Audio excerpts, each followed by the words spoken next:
नमस्कार, आप देख रहे हैं न्यूज नेशन और आपके साथ इस वक्त में लक्ष्मी उपाध्याय। नमस्कार, मैं हूं आपके साथ रोमिता तिवारी और आज हम बात करने वाले हरियाणा विधानसभा चुनाव को लेकर, क्योंकि जैसे जैसे वोटिंग का समय पास आता जा रहा है वैसे वैसे लक्ष्मी हरियाणा में जो सियासी उथल पुथल है वो देखने के लिए मिल रही है। आज हम कन्हैया मित्तल के बारे में बात करेंगे। निश्चित तौर पर देखिए, कन्हैया मित्तल को लेकर जो सियासी गलियारों से खबरें सामने आ रही हैं वो ये कि कन्हैया मित्तल कांग्रेस में शामिल हो सकते हैं। कन्हैया मित्तल चंडीगढ़ के रहने वाले हैं।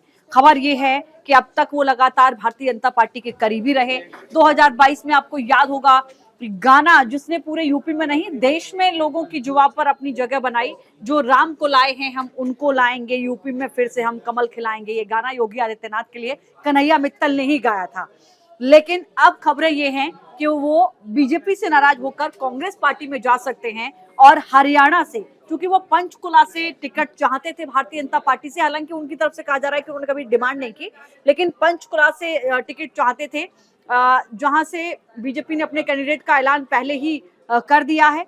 ऐसे में क्या कांग्रेस के साथ आकर वो चुनावी मैदान में नजर आएंगे, ये सियासी गलियारों में एक बड़ा सवाल बना हुआ है। जी हाँ, देखिए 2022 में जब विधानसभा चुनाव यूपी में होने थे उससे पहले कन्हैया मित्तल की तरफ से ये गाना गाया गया था और लगातार जो उनकी रुचि है वो इस तरह के गानों में रही है। वो इससे पहले भी कई डिवोशनल सॉन्ग्स जो हैं वो गा चुके हैं, लेकिन पहली बार उन्होंने इस तरीके से एक गाना पेश किया था जिसने काफ़ी लाइमलाइट भी लूटी थी। और ये गाना एक तरीके से ये भी दर्शाता है कि किस तरीके से बीजेपी के प्रति उनका जो करीबी रिश्ता है वो कायम होता है। लेकिन अब खबरें ये है कि उनकी थोड़ी नाराजगी है, नाराजगी की वजह से अब वो कांग्रेस ज्वाइन करने जा रहे हैं। हालांकि उन्होंने ये भी कहा है कि कांग्रेस में सब राम विरोधी नहीं है, सनातन विरोधी नहीं है, इसलिए हम वहां पर भी सनातन को आगे बढ़ाने का काम करेंगे, क्योंकि जरूरी नहीं है कि आप किसी एक पर्टिकुलर पार्टी में रहकर ही सनातन को आगे बढ़ाएं, आप कहीं भी रहकर सनातन को आगे बढ़ा सकते हैं। वैसे मूलतः लक्ष्मी चंडीगढ़ से वो बिलोंग करते हैं। हाँ। लेकिन अब हरियाणा चुनाव में सबसे बड़ी बात ये जो नजर आ रही है वो ये कि बीजेपी को एक के बाद एक हरियाणा चुनाव में जो प्रत्याशी घोषित किए गए हैं उनकी तरफ से तो झटके लगे रहे और कुछ ऐसे चेहरे भी साथ छोड़कर जा रहे हैं जिन पर वो अपना हक जमाती है। निश्चित तौर पर देखिए, सबसे पहले लक्ष्मण जो कि भारतीय जनता पार्टी के ही विधायक थे, उन्होंने भी इस्तीफा दिया जब उनको दोबारा टिकट नहीं मिला और तमाम नाराजगी बाकी उन लोगों की भी देखने को मिली है जिनके टिकट भारतीय जनता पार्टी ने इस बार काटे हैं। लेकिन अब अगर आप कन्हैया मित्तल की बात करते हैं तो कन्हैया मित्तल खुद कह रहे हैं कि वो आधिकारिक तौर पर तो बीजेपी के साथ नहीं थे, लेकिन वो योगी आदित्यनाथ को अपना गुरु जरूर कहते हैं। उन्होंने कहा कि वो मेरे गुरु हैं और हमेशा रहेंगे। एक माँ के अगर दो बेटे अलग अलग पार्टियों में चले जाते हैं तो उससे माँ नहीं बदल जाती। उन्होंने इस तरीके का भी एग्जाम्पल दिया। उन्होंने कहा कि हमें सनातन के लिए काम करना है, चाहे हम पहाड़ों पर रहकर करें, चाहे हिमालय पर रहकर करें, उससे फर्क नहीं पड़ता और हम जहां भी रहेंगे हम सनातन के लिए काम करते रहेंगे। लेकिन ये समझना होगा कि क्या इसके पॉलिटिकल मायने रहेंगे। अगर कन्हैया मित्तल जाते हैं कांग्रेस पार्टी में शामिल होते हैं तो क्या जो उनकी टिकट की उम्मीद बताई जा रही है वो कांग्रेस में शामिल होने पर पूरी होगी या नहीं। सहयोगी है मेरे इस वक्त हमारे साथ जुड़े हुए हैं, इनसे भी हम मयंक से पूछ लेते हैं। क्या कुछ लगता है कन्हैया मित्तल को लेकर जो खबरें सामने आ रही हैं उसको लेकर, क्या वाकई हम माने कि बहुत जल्द संभावनाएं आशंकाएं जो हैं उन पर ब्रेक लगेगा, तस्वीर क्लियर हो जाएगी, कन्हैया मित्तल अब कांग्रेस के हो गए? बिल्कुल। अभी फिलहाल जब कांग्रेस से जब हम कन्हैया मित्तल की जब हम बात कर रहे हैं तो कन्हैया मित्तल ने खास तौर पर सीधे तौर पर ये कह दिया है कि वो कांग्रेस पे अपनी आस्था व्यक्त कर रहे हैं। अभी कांग्रेस ने उन्हें टिकट दिया या नहीं दिया इस पर उन्होंने कोई स्टैंड नहीं लिया है। अच्छा, कन्हैया मित्तल के पहले हरियाणा चुनाव अगर हम देखें तो एक रॉकी मित्तल करके भी एक गायक थे। हाँ। जो राहुल गांधी पर कई सारे जो कथित तौर पर जो कहा जाता है राहुल गांधी को पप्पू लेकर, पप्पू शब्द के साथ उन्होंने कई गाने बनाए थे। फिर उन्होंने जिस दिन कांग्रेस ज्वाइन की कि मुझे माफ करना मेरे राहुल भाई, इस तरीके का गाना गा के उन्होंने कांग्रेस में रणदीप सुरजेवाला के सामने शामिल हो गए थे। तो ये कुछ हरियाणा में इसी तरीके से अब कन्हैया मित्तल की आस्था जो है अब बदलती हुई बीजेपी के बजाय अब कांग्रेस की तरफ दिखाई दे रही है।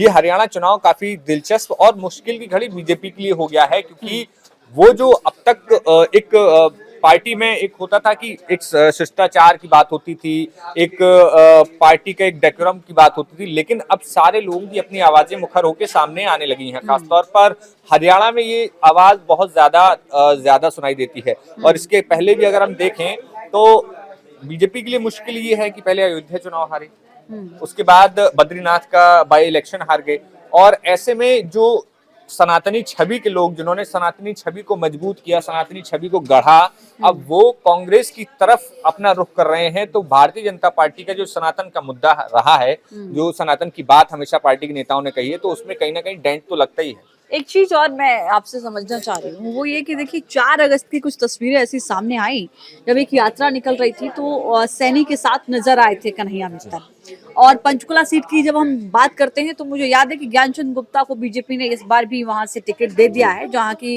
उम्मीद ये थी कि शायद इस बात को लेकर अपनी इच्छा रखते हैं कन्हैया मित्तल कि पंचकुला से उनको टिकट दिया जाए। हो सकता है कि उनके कुछ जो जमीनी समीकरण उनको वहां अपने लिए सटीक दिख रहे हो उस लिहाज से। तो 4 तारीख में और आज में जब हम डिफरेंस देख रहे हैं इस 1 महीने का करीब, क्या ऐसा बदला?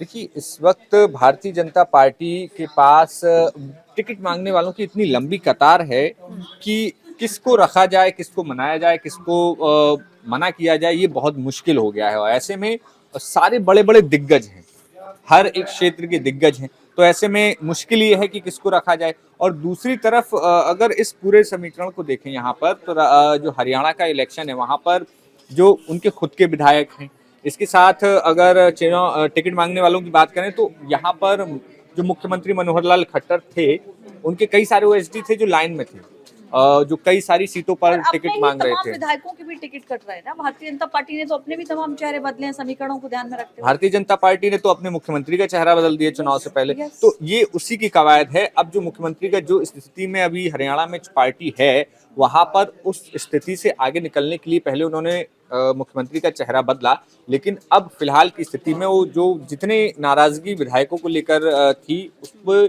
भारतीय जनता पार्टी काम करते हुए चाह रही है कि नए चेहरों को लाया जाए और नए समीकरण बैठाए जाएं कास्ट पॉलिटिक्स के हिसाब लेकिन से। मोहित, ये कितनी बड़ी चुनौती हो सकती है कि 5 अक्टूबर को वोटिंग होनी है, उससे पहले लगातार जो नाराजगी है बीजेपी के प्रति देखी जा रही है। एक तो वापस से सत्ता में वापसी करना बड़ा चैलेंज है, दूसरी तरफ कांग्रेस भी इस वक्त पुरजोर कोशिश कर रही है। अब तो गठबंधन की भी बात जो है वो साफ हो गई है। तो अभी जिस तरीके से नाराजगी का दौर चल रहा है, उसमें हरियाणा विधानसभा चुनाव में आप बीजेपी के लिए क्या चुनौतियां देख रहे हैं? देखिए, बीजेपी के लिए चुनौती इस वक्त नैरेटिव की है। बीजेपी नैरेटिव के मामले में कहीं ना कहीं कांग्रेस एक कदम आगे जा रही है। जिस तरीके से दोनों ही नेताओं को कांग्रेस ने अपने यहाँ फ्री हैंड दे रखा है, चाहे फिर वो दीपेंद्र हुड्डा हो, कुमारी शैलजा हो, रणदीप सुरजेवाला हो, ये तमाम नेताओं को मजबूत और सबको ये लग रहा है कि जैसे हरियाणा में सरकार आ जाएगी। लेकिन भारतीय जनता पार्टी दूसरी तरफ अब नैरेटिव पे ध्यान के बजाय सबसे ज्यादा कास्ट पॉलिटिक्स पे ध्यान दे रही है। हरियाणा में जिस तरीके से ओबीसी का मुद्दा भारतीय जनता पार्टी, चूंकि उन्होंने मुख्यमंत्री सैनी को बना रखा है, तो यहाँ पर पिछड़ों को भारतीय जनता पार्टी साध रही है। इसके अलावा सैनी की भी टिकट बदल दी। आप ये भी तो देखिए, सैनी को भी एक नई सीट पर जाकर लड़ना पड़ेगा। हालांकि उनका जरूर गृह क्षेत्र कहा जा रहा है, समीकरण सारे फिट में है, लेकिन तो बीजेपी का देखिए एकदम क्लियर है कि डिसीजन जो लगेगा पार्टी हित में वो लिया जाएगा। व्यक्ति विशेष को ध्यान में, वही पार्टी हित में जो भी डिसीजन सही लगेगा वो लिया जाएगा। कैंडिडेट या किसी चेहरे को ध्यान में रखते हुए वो डिसीजन नहीं होंगे।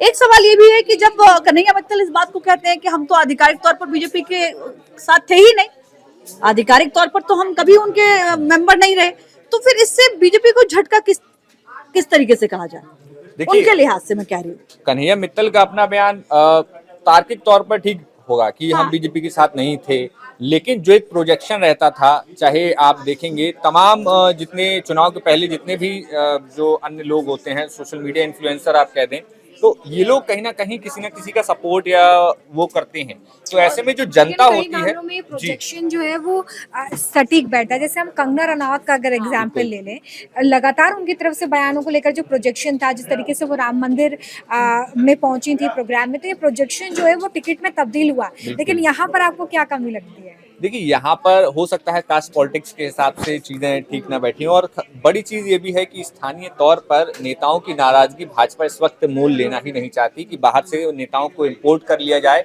और या फिर कोई पैराशूट लैंडिंग के तहत हम किसी सियासी शब्द है पैराशूट लैंडिंग, जिसे यूज किया जाता है कि अगर आप किसी एक क्षेत्र में एक राज्य की बात कर रहे हैं और उसके लिए आप उम्मीदवार किसी दूसरे राज्य या दूसरे क्षेत्र से लेकर आए। हालांकि कई बार ये एक्सपेरिमेंट सफल भी होता है और कई बार बुरी तरह से फेल भी हो जाता है। तो बिल्कुल ये बड़ी चैलेंजिंग, बहुत सारी समस्याओं में अभी भारतीय जनता पार्टी है, लेकिन भारतीय जनता पार्टी फिलहाल हरियाणा में फुल कॉन्फिडेंस में दिखाई देती है। जिस तरीके से आप सीएम सैनी के तमाम कार्यक्रम, रैलियां और इंटरव्यू देखेंगे, वो कहते हैं कि हमको उन्होंने 90 दिन का समय मांगा था, लेकिन अगर उनके काम के दिन गिने जाए तो लगभग 70 दिन उन्होंने काम किया है, लेकिन उसमें भी वो कह रहे हैं कि अपनी हमने काफी योजनाएं, काम अपनी किया है। प्राथमिकताएं गिनाने का जी। रखते हैं हुनर, क्योंकि उन्होंने किया है। तो चलिए अब देखना होगा, चूंकि विनेश फोगाट, बजरंग पुनिया कांग्रेस में ऑलरेडी जा चुके हैं, वो तस्वीरें भी हमने देखी और ऐसी ही पहले खबरें आई कि होंगे और उसके बाद वो तस्वीर सामने आ गई कि वो शामिल हो गए। कन्हैया मित्तल को लेकर भी खबरें आ रही हैं और कई जगह इस तरीके की संभावनाएं कि हाँ, उन्होंने कांग्रेस में जाने से कोई इनकार नहीं किया है। उन्होंने कहा है कि भाई मैं किसी भी पार्टी में रहूं, मुझे जो मेरी विचारधारा के मुताबिक सनातन के लिए काम करना है मैं करता रहूंगा। अब ये देखना होगा कि मित्तल के कांग्रेस में जाने से क्या वाकई हरियाणा चुनाव में भारतीय जनता पार्टी के लिए कोई इस तरीके का घाटा या कोई नफा नुकसान देखने को मिलेगा, या फिर इसका बहुत बड़ा इम्पैक्ट भारतीय जनता पार्टी के लिए नेगेटिव